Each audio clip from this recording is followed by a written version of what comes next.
In a hot housing market, it can be hard to find something cool. Yeah, that works a lot better than the other one, probably. Sometimes it takes a little work.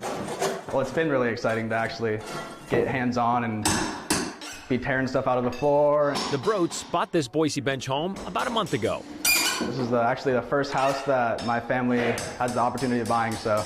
The goal? To gut it, to clean it, and build it all back up again. About 3 weeks in, the cool part revealed itself. There were when one of the back bedrooms, exterior shingles, I think, as a creative idea. Kind of threw them a curveball. And then they were painted this dark green. So for 3 weeks, I've been fretting about what might be under those shingles. My mom started and she screamed from the other room and hollered. And I came in running, hoping there was not mold. And can you believe that? I was delightfully surprised there was not mold. And I was surprised, shocked, confused. I wasn't sure what I was looking at until we continued to pull down the shingles.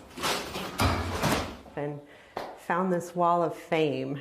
Well, it is a wall, just not necessarily of fame. I mean, no offense, Dave Revering, Jack Lazorko, and Dan Schnatzeder. But if you need a Tom Needham viewer, about 1,600 2.5 by 3.5 inch side-by-side baseball cards. We got Eric King, Dave Meads, Darnell Coles. With names and faces that certainly aren't very sentimental to Luke either. I probably could say I watched half of a baseball game in my entire life. For every Greg Maddux or Kirk Gibson, there's a dozen Willie Hernandez's and Jim Ackers cornered by Bob Horner.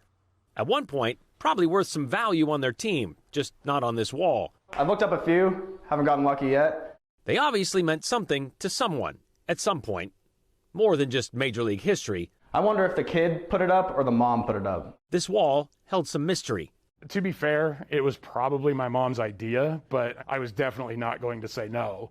Meet Chris Nelson. I was born in 1977. I lived there until, I think, late 90s. So that's the wall. Yep.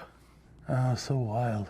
When Chris was still a kid. Yeah, 88 or 89 sounds about right. Just remember like going through them and sorting them. He became obsessed with baseball. And so I had just a ridiculous amount of baseball cards. I would say 10 or 15,000 ballpark. Like me and my buddies, that was the only thing we spent our money on. We just had all these cards and my mom was like, well, why don't we do this? And I was game. So we spent a weekend gluing baseball cards to the wall.